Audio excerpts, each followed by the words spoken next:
Ce mois-ci, on vous parle de grip, le seul lien entre votre corps et vos clubs.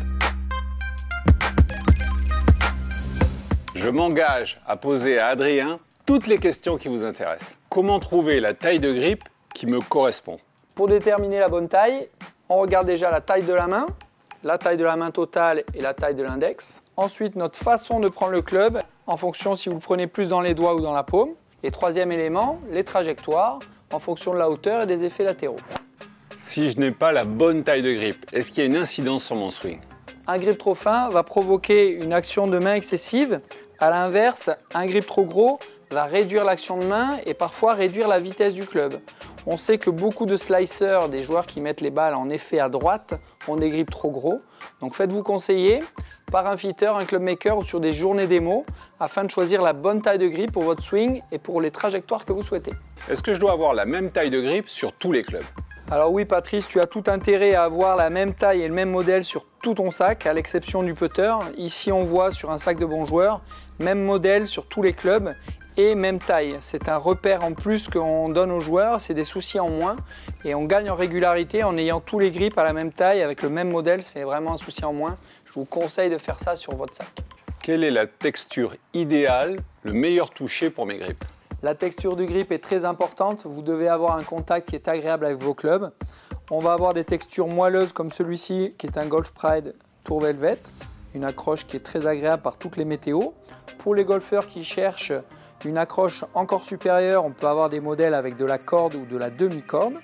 Et pour les golfeurs qui ont les mains sensibles, des grips encore plus moelleux avec 2 ou 3 couches de caoutchouc, par exemple chez Win ou chez Superstroke.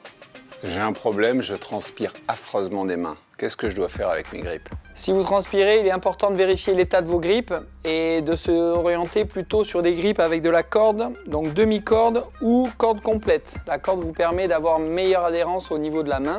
Également, je vous conseille de prendre un bon gant neuf avec un grip neuf, ça a toutes les chances d'accrocher. Est-ce qu'un grip, ça se lave?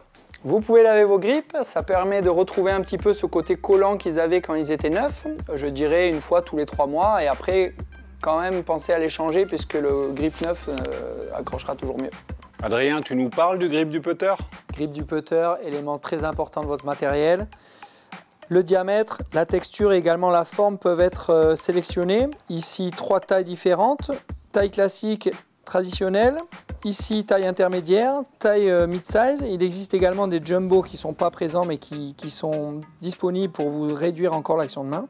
Et ensuite, au niveau de la texture, vous pouvez choisir quelque chose qui est agréable dans vos mains. Dernier élément, le diamètre. Plus il sera gros, plus vous aurez l'action de main qui sera limitée, mais au détriment un petit peu des sensations. Donc mettre le curseur où vous pensez le mieux en fonction de vos problèmes et de vos besoins de régularité. Si j'en ressens le besoin, est-ce que je peux faire grossir le haut de mon grip, le bas de mon grip? Oui Patrice, tu peux faire grossir la partie du grip que tu veux. La partie souvent qui est grossie en majorité, c'est la partie basse pour éviter les actions de main. Il y a même Golf Pride qui a fabriqué un grip un peu plus parallèle que la majorité des grips qui sont coniques, justement pour éviter aux fitters et aux clubmakers de mettre des couches de papier qui demandent un travail beaucoup plus long. Pour bien faire un grip, ça change tous les combien? La fréquence de changement dépend de plusieurs choses, de votre fréquence de jeu, de votre transpiration et également de votre pression sur le grip. Par exemple, les hommes qui servent plus que vous les femmes changent les grips plus souvent. En règle générale, je recommande un changement annuel. Pour les joueurs professionnels, ça va à 3-4 changements par an, mais pour tous les amateurs, un changement par an, c'est déjà super. Changer ses grips, c'est un budget? Pour les grips de jeu, comptez entre 12 et 20 €, pause comprise en fonction du modèle, de la taille et de la marque. Et concernant le grip de putter, comptez entre 25 et 50 €, pause comprise toujours. J'insiste bien sur le fait de faire poser vos grips par des professionnels, c'est super important. Le choix du grip est important, mais la pose est quasi aussi importante que le choix du grip. Donc faites attention, faites appel à des vrais professionnels pour le montage de vos grips. Merci Adrien. Alors vous l'avez compris, faites comme moi. Un gant neuf, des grips neufs et je suis paré pour une belle partie.